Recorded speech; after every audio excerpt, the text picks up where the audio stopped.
So, Stranger Things has an animated spin-off now, and it's even worse than you think. In case you forgot, because I already did, back on New Year's Day, the final episode of Stranger Things released, and in the months that have followed, people have come together to pretty much unanimously agree, yeah, that shit was absolute trash. I didn't hate the finale at the time, but with every day that passed, and every extra piece of common sense that I applied when thinking about it, the more I realized just how bad the show's ending was. But whatever, you know, the show had a great run for so long, I made a lot of content, and money out of season 5, but for some reason I just couldn't shake the feeling that they weren't done yet. If season 5 showed me anything, it's that the Duffers were willing to milk the metaphorical Stranger Things udder dry until there's literally nothing more that they can do with this franchise, and somehow I felt like season 5 wasn't their cutoff point, even though it should have been. Introducing Tales from 85, an animated spin-off show that takes place between the events of season 2 and season 3. Now, upon hearing this, I'm already skeptical because what could have happened in between these two seasons that was prominent enough to get a show, but irrelevant enough to never be mentioned again in the Stranger Things continuity? To be honest, I was mentally clocked out of this franchise by this point, but I thought, fuck it,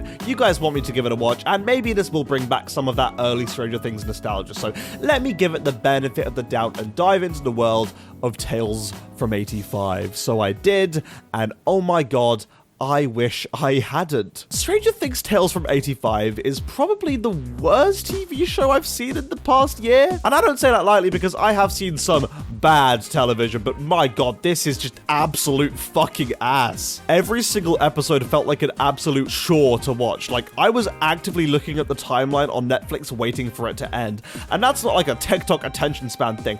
That's just me desperately looking for an escape from this hellhole. In fact, it was such a chore to watch that I haven't finished it, nor do I intend to. I've watched 6 episodes of the show, and that's it. And I know what you're gonna say, Sam, how can you properly judge the show if you haven't even finished it? And I have a very simple answer for you. Nothing in this show matters. It doesn't matter what happens in the final 4 episodes of Tales from 85. It truly has no effect on anything, because at the end of the day, there are 0 fucking stakes.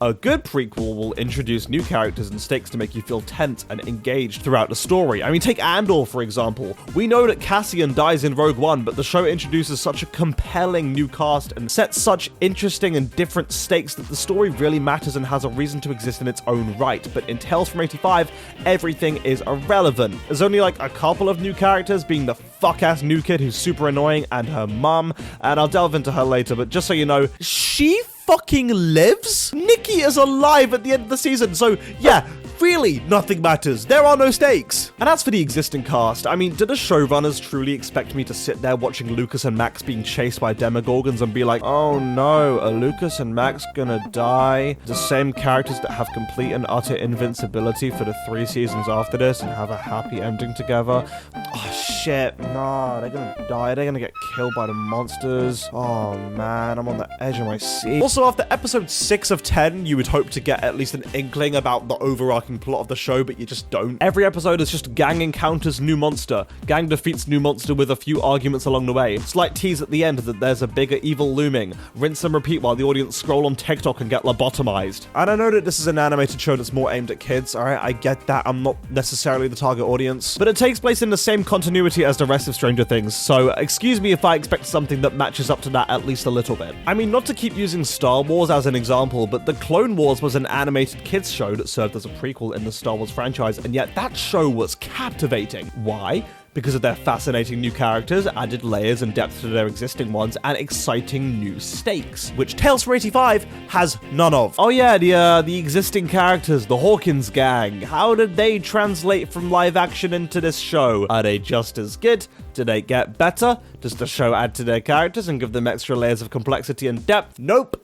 They lobotomize all of them. I'm not kidding, they all suck. Except maybe Max, who's just like passable at best. Right, first let me start off with the one that pisses me off the most, and sadly, that is Dustin. Dustin is arguably my favorite character in all of Stranger Things, maybe barring Steve. He is such an interesting character because he's a goofball, sure, and a massive nerd, but he is also deeply intelligent on an emotional and intellectual level, and there is just so much more to him than what meets the eye. Gator Mazzarato also excels in this role and gives a generational performance, even in the last season when some of the cast had already checked out at the show. Millie Bobby Brown. But Dustin in Tales of 85 is the most one-note, surface-level, obnoxious, loud, annoying waste of space that I have ever fucking seen. Oh, but Sam, it's just a kid's show. No, Dustin's writing here isn't even fucking kids show status. It's toddler level. I work in a primary school and I watch Masha and Bear with my kids on a weekly basis. The writing given to Masha and Bear is more intelligent than whatever the fuck's going on with Dustin in this show. Not only does he have probably the most lines in the show for some reason, but every single one of them is an unfunny, obnoxious, and Disney Channel-ass sentence that doesn't even remotely fit with what Dustin would say in the show. It almost reads as if the writers asked ChatGPT to sum up Dustin in one word. It shows funny and they went, oh cool, comic relief character. Also, Dustin is super emotionally intelligent, like I mentioned. In the early seasons, he's always the one to calm things down between Lucas and Mike and act as a middleman for the group. But here, he's just arguing with everyone about nothing all the time, especially Lucas. Their petty feuds are just so frustrating. Like, who's even watching this shit? Who is this show for? Anyway, speaking of Lucas, he is also annoying and one note and surface level, and for some reason he's been animated to look identical to the Subway Surfers guy, and oh yeah, should probably mention this now, I hate the animation style. No hate to the actual artists and animators who worked on this show, they did fantastic work with what they were given and are all clearly very talented. But the style that was chosen in the first place is just what I dislike. The way that the characters interact and move looks like fucking miraculous or something, and further cements the show as just like toddler brain rot. The environments look fine, I guess, but it's just so bland and empty. There's no flair. I did not care for it one bit. Anyway, yeah, as I said, Max is fine. She's the only slightly bearable character around, but because the show is for children with no cognitive brain capacity, the show doesn't even try to touch on any of the themes attached to Max's character that make her interesting. Mainly Billy. I mean, he's only ever mentioned once in a throwaway joke, despite the fact that he is integral to her character at this point, but they had to make their main character stop smoking in the later seasons of the live-action show because it wasn't kid-friendly enough, so just keep dumbing it down to keep the kids happy. Mike is somehow more annoying here than he is in later seasons of the show. He just whines and is rude to people. Even Will, his best friend, like he's a dick to Nikki too. I mean, seriously, if Mike is like almost never a tolerable person after season 1, how am I meant to still be rooting for him? And as if we hadn't suffered enough of the live action show,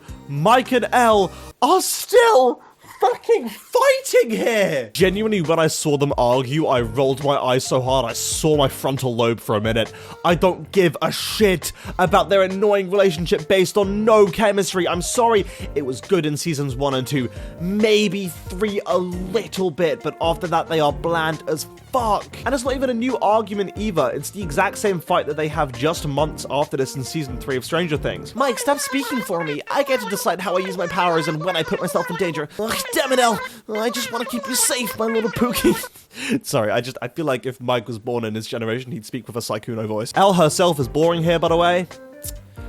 Literally nothing else to say. She's just so insanely dull. Will is just there. He kind of forms a friendship with Nikki, and she's like, yo, bro, you should like own your weirdness and shit. And it's like basically just his dynamic with Robin in season 5, but without the themes of sexuality because we're not quite there yet in the story. Oh yeah, Steve is here too. Luckily, Steve is such a good character thanks to Joe Keery's performance that it's kind of impossible to make him completely suck, but this show, it does well. It gets pretty close. He still has those rare moments of charm that got a slight smile out of me, but most of the time, he's just, again, super bland. And, oh yeah, speaking of moments that made me smile, the only time I laughed throughout all 6 episodes that I watched is when Elle flung Nikki out the window of her cabin like a fucking missile.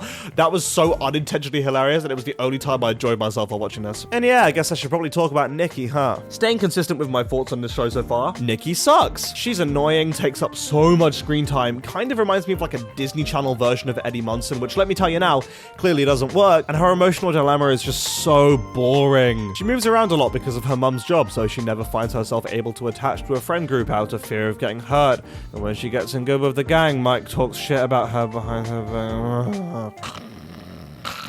What a snooze fest. And yes, by the way, Nikki becomes a real member of the party, meaning that she knows about the Upside Down, the Demogorgons, and everything else going on in Hawkins. Now, I know that there's a season 2 coming for Tales of 85, which, well, kind of has to kill Nikki, or else the entire canon of Stranger Things is disrupted. But do you actually mean to tell me that there is a character who joined the gang, fought Demogorgons with them, and was one of their best friends who was never fucking mentioned in the show?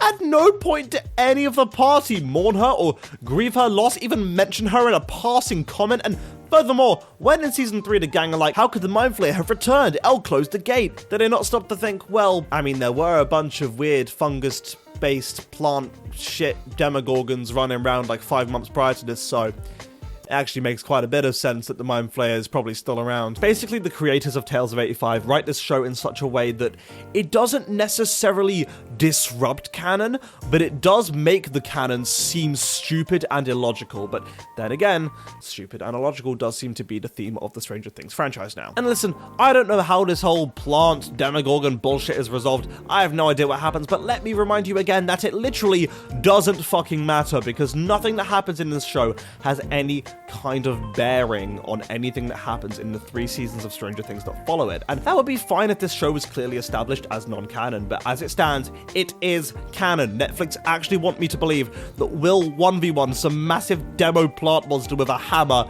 and no one ever mentioned it again. This show just never should have happened. I'm guessing that Netflix were really banking on season 5 being a unanimous success and thought people would eat up as much slop from this franchise as they could pump out, but sadly for them, I think season 5 made the audience sick and tired of being treated like idiots. The fact that a season 2 has been announced is very sad.